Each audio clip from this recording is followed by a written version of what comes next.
Non, c'est ça. Puis on a une chanson hip-hop en plus au début du podcast. Ça fait très, très moderne, là. On est dedans.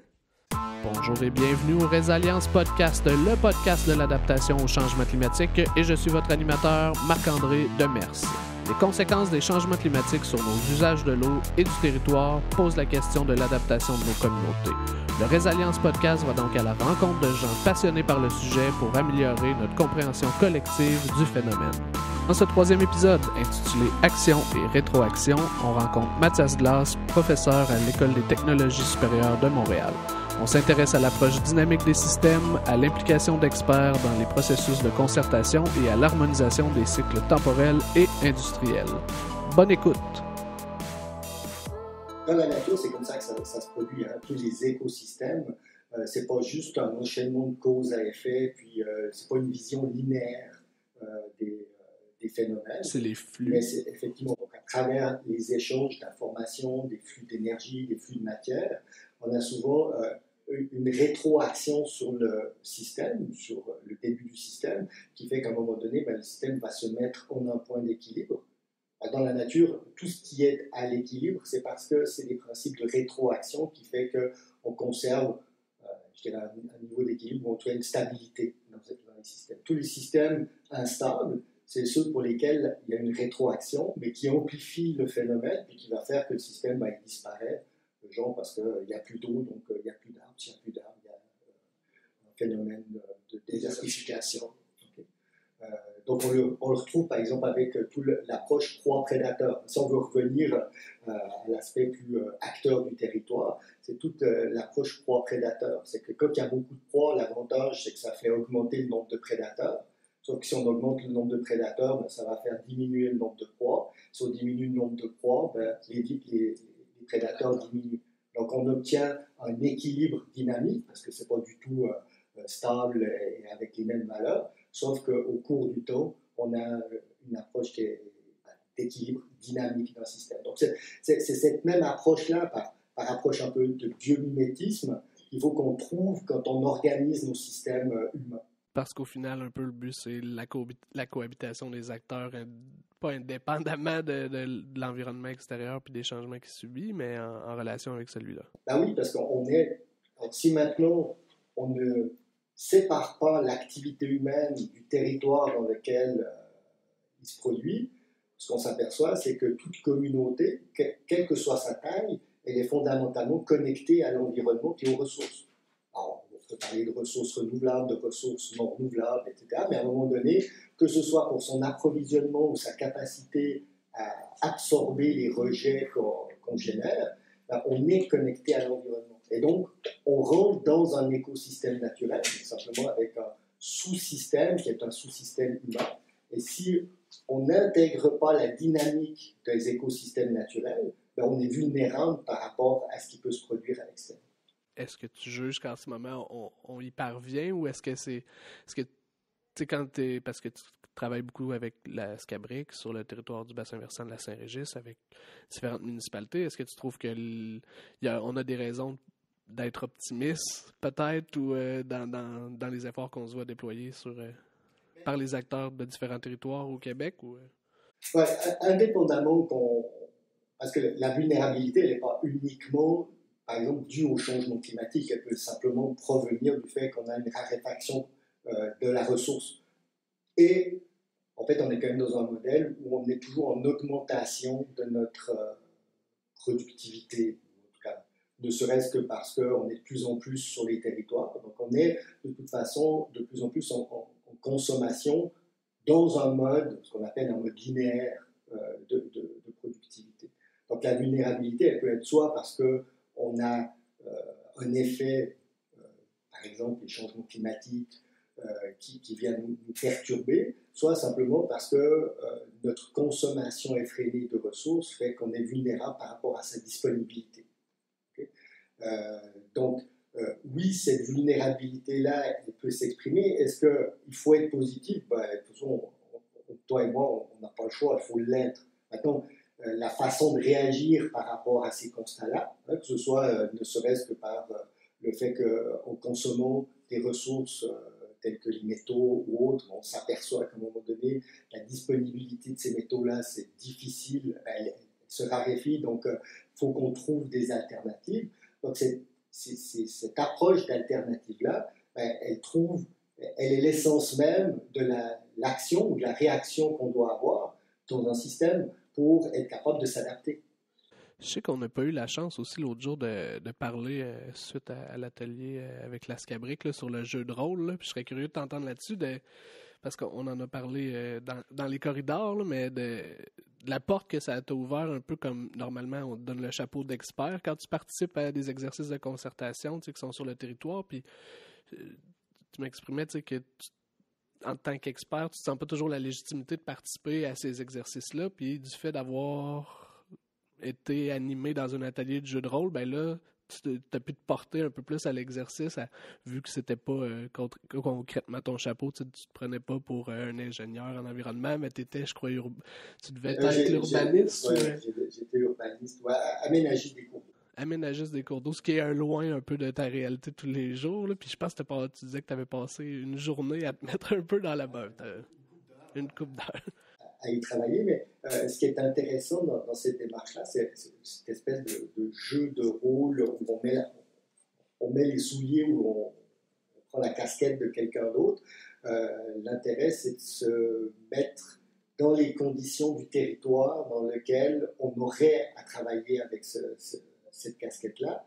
Et ça force à la réflexion, ça force à remettre en perspective, à dire, mais qu'est-ce que j'ai comme responsabilité, mais c'est quoi qui vient influencer le travail de la personne, et possiblement, si je suis un autre acteur du territoire, de quelle manière les acteurs ont des liens les uns avec les autres pour être capable d'identifier une solution qui est favorable à l'ensemble du territoire. C'est sûr que le fait que ce soit de s'adapter ou de changer des pratiques parce qu'on a des contraintes qui proviennent de l'extérieur, par exemple des contraintes environnementales qui viennent impacter la façon qu'on a d'évoluer ou de se développer sur un territoire, ça oblige obligatoirement, du fait qu'on doive changer les pratiques, ça vient perturber les équilibres. Donc, perturbant les équilibres, ça veut dire que les solutions ou les solutions d'adaptation ou les modifications, ça va avoir des conditions sur la façon de fonctionner normale des acteurs. On peut penser par exemple aux acteurs associés à l'agriculture ou à la production industrielle ou aux services municipaux. Obligatoirement, ça doit les amener à devoir se concerter pour être en mesure d'avoir une solution qui est au bénéfice de l'ensemble. Puis là, en ce moment, donc, tes travaux portent sur, avec Laurence Blondelot, qu'on salue, d'ailleurs, qui est juste avec nous ici, pas très loin.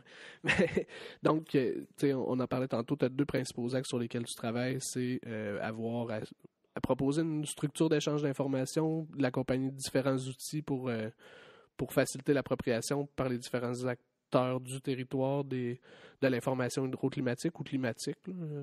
Alors, dans la démarche de l'information, de la structuration de l'information, ce qui est intéressant, c'est de s'apercevoir, c'est que quand on veut identifier les points de vulnérabilité, parce qu'en fait, au final, ce qu'on veut, c'est être capable de trouver des points d'amélioration sur les nœuds névralgiques au sein d'un territoire. Si on découpe le territoire, où on travaille plus en silo, en travaillant uniquement sur les infrastructures routières ou uniquement sur le secteur agricole, ce qu'on s'aperçoit, c'est qu'une solution d'adaptation pour un secteur peut être, on guillemets, dommageable en aval pour un autre secteur. Donc, l'approche territoriale, elle oblige à avoir une vision globale, une vision systémique, comme on en parlait tout à l'heure. Donc, cette approche-là systémique nous oblige à trouver les liens qu'il y a d'un point de vue de la dynamique, par exemple associée à l'hydrologie ou à l'hydraulique au sein d'un bassin versant. Donc, les effets, le cheminement de cause à effet entre les différentes utilisations du territoire. Donc, à partir de là, le fait de faire ce jeu d'acteurs-là, ça permet d'aider à voir les points de vue, les nœuds de vulnérabilité sur le territoire, mais surtout, c'est qu'en amenant des solutions, de ne pas être pris avec un transfert de problèmes. Donc, avec Laurence, un des aspects sur lesquels on travaille, c'est de comprendre la dynamique qu'il y a entre l'élément déclencheur, l'élément, par exemple, hydrique, hydrologique, qui peut être l'élément déclencheur d'un problème sur le territoire, d'identifier les éléments du territoire qui sont des éléments qui peuvent être, par exemple, des fortes pentes ou des hautes nappes d'eau, qui peuvent être des éléments amplificateurs de la problématique. Des problèmes de fondation, je pense. Ouais. Ou, par exemple, après d'avoir des infrastructures qui sont plus des infrastructures en réseau, le réseau routier, parce que si on coupe le réseau routier, on vient d'augmenter la vulnérabilité de l'ensemble de la municipalité si, par exemple, il n'y a qu'une seule route pour accéder à une communauté. Puis qu'elle est fermée, puis qu'on doit faire le tour. Ouais. Donc ça permet de faire d'identifier les points du territoire ou les infrastructures du territoire qui viennent augmenter le degré de sensibilité d'une communauté face à des aléas en amont. Et puis par rapport à ces éléments de territoire, c'est d'identifier quels sont les éléments de service offerts par la municipalité qui viennent en fait impacter la communauté. Donc augmenter potentiellement le degré de vulnérabilité de la communauté. Par exemple, si on a un hôpital ou un CLSC qui est en zone inondable ou qui risque de ne pas être alimenté par un poste électrique, on vient de simplement augmenter la vulnérabilité. Mais je voyais hier aussi à quel point même la vulnérabilité par rapport au changement climatique, on dirait que c'est vu. C'est probablement une bonne chose parce que quand on parle d'adaptation au changement climatique, je crois qu'on parle d'une autre forme de développement, souvent de comment est-ce qu'on suit un modèle qui finalement nous conduit droit dans un mur ou on a une autonomie de pensée puis on trouve aux façons de se développer qui sont en harmonie avec notre contexte local. Puis quand j'interroge différents acteurs, c'est souvent par rapport à leurs activités économiques que là c'est le plus rapide, puis c'est pas lié à des biens communs comme les réseaux routiers puis des choses comme ça, autant qu'à des moteurs économiques qui sont compromis.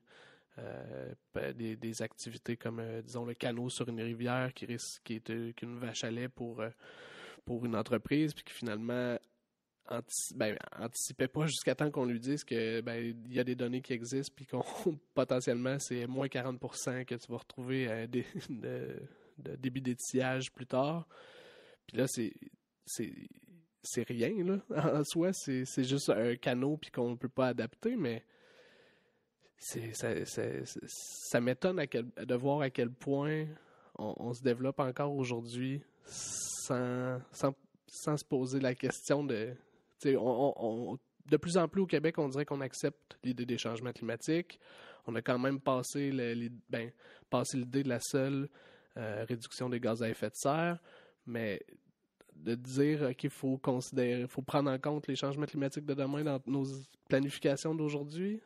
Alors, justement, sur ces aspects-là, ça vient perturber, en fait, je dirais ça, le statu quo ou le business as usual. Exactement. Donc ça nous oblige à le projeter. Le souci qu'on a, ou le problème qu'on a, c'est qu'on a deux modes de référence. On a un mode de référence, on va dire économique, qui est sur des cycles très courts, qui peuvent être des cycles annuels. Et puis on a un modèle, je dirais, de développement qui doit se faire en harmonie avec l'environnement, qui lui est plutôt sur des cycles de plusieurs années, décennies, voire centaines d'années. Ouais, exactement. Puis c'est l'harmonie ou l'harmonisation de ces deux cycles temporels de bilan. En fait, c'est toujours une notion de bilan. On fait un bilan économique, on fait un bilan environnemental. Oui, on parle de bilan carbone. Bilan carbone, c'est juste la correspondance entre les deux cycles de bilan qu'il faut qu'il y ait une certaine concordance si on le projette dans 50 ans. Puis comme il y a une incertitude associée à la projection dans le futur, puis que ça vient perturber le cycle normal de nos activités, il y a comme une difficulté à franchir la capacité en commun, parce que c'est ça, c'est le comment et en commun sur un territoire, on modifie les façons, on adapte des façons de faire pour qu'on soit plus flexible, plus parce que l'adaptabilité n'est pas toujours évidente. C'est comme si on avait une certitude de ce qui allait s'en venir, et donc on s'adapte à cette certitude-là. L'environnement, je vais revenir à la notion de biomimétisme. Donc, si on regarde un écosystème, comment lui fait en sorte de s'adapter à des aléas, à des chocs et autres, mais en fait, il se donne de la diversité, de la flexibilité. On va juste apprendre les espèces. Toutes les espèces qui ont des cycles de reproduction qui sont sur plusieurs années, donc tous les grands mammifères, ont généralement beaucoup de difficultés à s'adapter à des chocs. Ouais, vont souvent davantage migrer. Ou disparaître. Inversement, tu as des espèces qui ont des cycles de reproduction journaliers pluriannuels, elles ont une capacité d'adaptation à des changements qui sont beaucoup plus efficaces. C'est ce qui est inquiétant avec toute la propagation un peu des aires de diffusion des espèces exotiques envahissantes, là, avec par exemple les changements de température dans les différents territoires. Là, c'est des pertes de biodiversité Alors oui, c'est une perte de biodiversité à l'échelle naturelle, mais cette capacité, alors, si on revient sur de cette espèce-là, d'une espèce qui est capable de s'adapter, c'est parce qu'elle est flexible, elle a une capacité de se reproduire très rapide. Donc, nos cycles, à nous, qui sont des cycles industriels et autres, on devrait avoir pour être capable de s'adapter, avoir cette flexibilité-là, de pouvoir faire face à des changements qu'on peut anticiper, mais ça peut être des changements qu'on n'a pas anticipés sur un territoire. Et donc, cette flexibilité va passer par la diversité. Puis pratiquement, qu'est-ce que tu vois comme exemple? Si on parle d'approvisionnement en eau potable, disons, là, c'est quoi? Alors, c'est d'avoir déjà plusieurs sources d'approvisionnement en eau potable, mais si on prend, puis je vais prendre l'exemple plutôt industriel. Tu as dit ça tout simplement, c'est d'avoir plusieurs sources d'approvisionnement en eau potable. Je suis pas sûr que tout le monde trouverait ça aussi simple d'en avoir plusieurs. Je vais revenir, par exemple, sur l'eau potable, mais si je prends, par exemple, le secteur industriel, des municipalités ou des territoires qui ont juste misé sur une industrie pour se développer sont extrêmement vulnérables à une évolution de la communauté, simplement parce que si l'industrie, soit parce que la ressource s'épuise, on peut penser aux mines, voire que les conditions économiques sont moins propices à son développement, va simplement se déplacer. Et donc, on se retrouve avec une communauté qui s'est, on dit, appauvrie. Oui, puis puis ça peut arriver aussi de sources humaines, comme on assiste un peu là, dans la politique internationale, les guerres commerciales, de ce moment, la hausse des taxes et autres. Donc, cet équilibre-là qu'il y a entre des éléments extérieurs qui viennent perturber un système pour que le système revienne à l'équilibre, une des façons, c'est de diversifier les activités, qu'elles soient économiques ou autres, mais c'est de diversifier les façons d'atteindre ces objectifs d'une communauté, qui peuvent être des objectifs économiques, mais peuvent être des objectifs également sociaux. Tout à l'heure, tu me parlais des sources d'approvisionnement en eau. C'est sûr que si on a plusieurs façons de s'approvisionner, donc ça peut être une rivière, ça peut être la nappe, par exemple. Après, il y a une façon d'utiliser la ressource. C'est-à-dire qu'il y a une façon, par exemple, de capter aussi, par exemple, les eaux de pluie, de mieux gérer cette ressource-là. De mieux gérer la ressource eau souterraine. Exactement. Et puis, si à un moment donné, c'est un élément qui devient un élément qui met une pression sur le système de la communauté, il faut juste que la communauté se développe en fonction de cet approvisionnement, ou cette capacité à approvisionner. Et c'est pas en important de l'eau d'ailleurs que ça va donner un système qui est pérenne dans le temps. On vient juste de se rendre plus dépendant à quelque chose. Je serais curieux, parce que je mets tout le temps la casquette d'ingénieur, là, mais je serais curieux de t'entendre là, parce que j'en ai jamais parlé, je pense, avec un ingénieur à proprement parler. Puis c'est quelque chose que je vois de plus en plus dans l'actualité, mais tout ce qui est bioengineering. De captation du CO2 récemment, j'ai vu c'est Vice Magazine qui faisait un reportage sur une compagnie qui propose de capter le CO2 dans l'atmosphère pour en faire un carburant qui soit...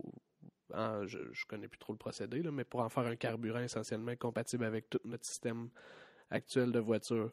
Qu'est-ce que tu entrevois de ce type de solution-là dans ce qui est une forme d'adaptation au changement climatique, j'imagine? Ou... Alors, en fait, faut juste prendre l'équilibre des grands réservoirs de carbone.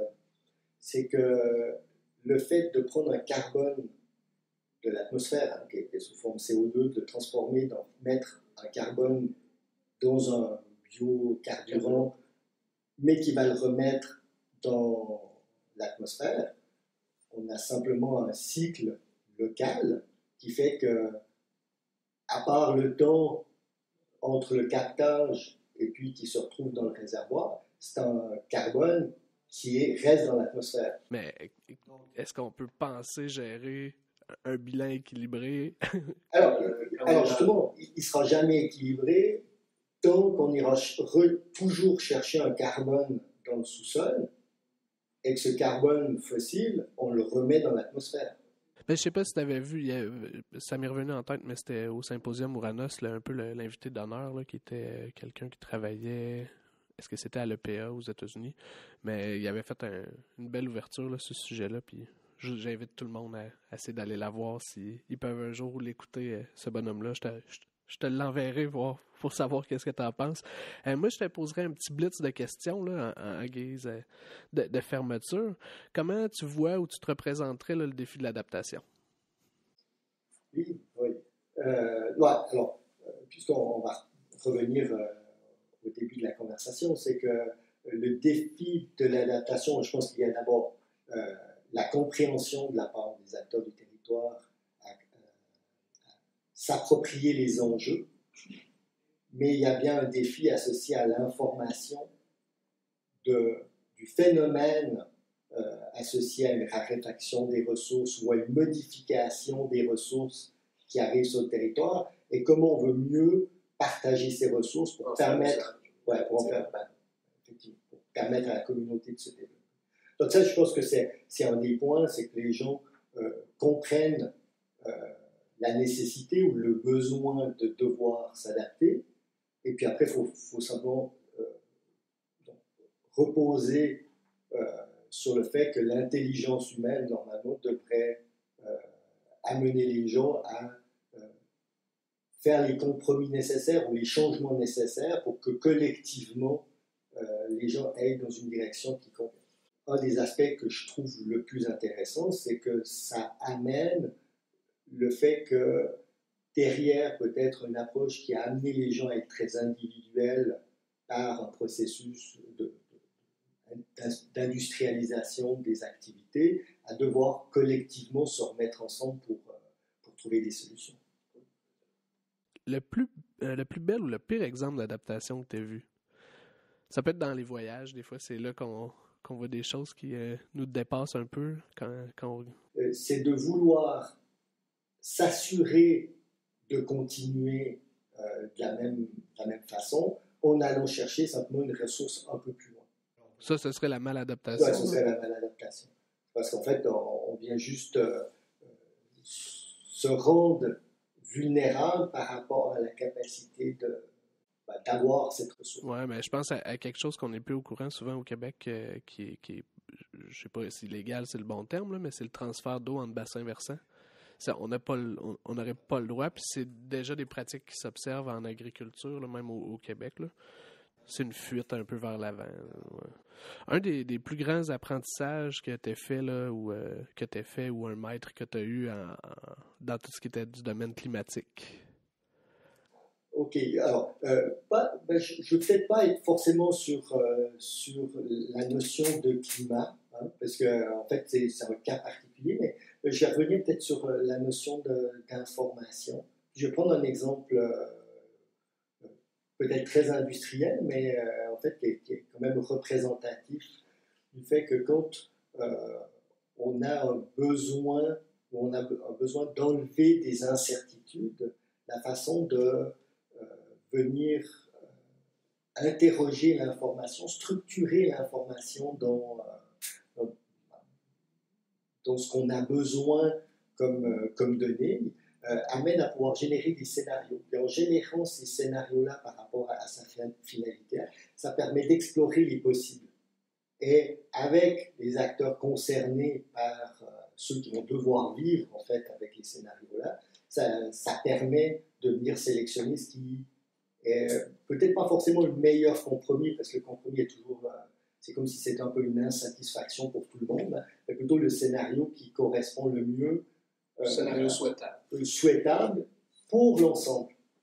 Qu'est-ce qui est à surveiller dans les prochains mois, selon toi, en adaptation? Ça peut être plusieurs choses. Non, alors, ce qui m'a surpris, ou en tout cas que je trouve intéressant, ça attire ma curiosité, c'est on a quand même le GIEC qui représente quand même l'organisme qui fait référence dans le domaine-là. Ils ont sorti quand même un rapport conséquent. Et je trouve qu'il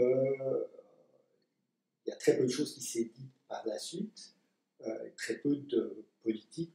Par exemple, ça s'adresse quand même aux politiques. Hein. C'est un rapport qui se veut être un rapport pour donner leur juste aux nations et aux politiques. Ben, merci beaucoup, Mathias, de t'être prêté à l'exercice.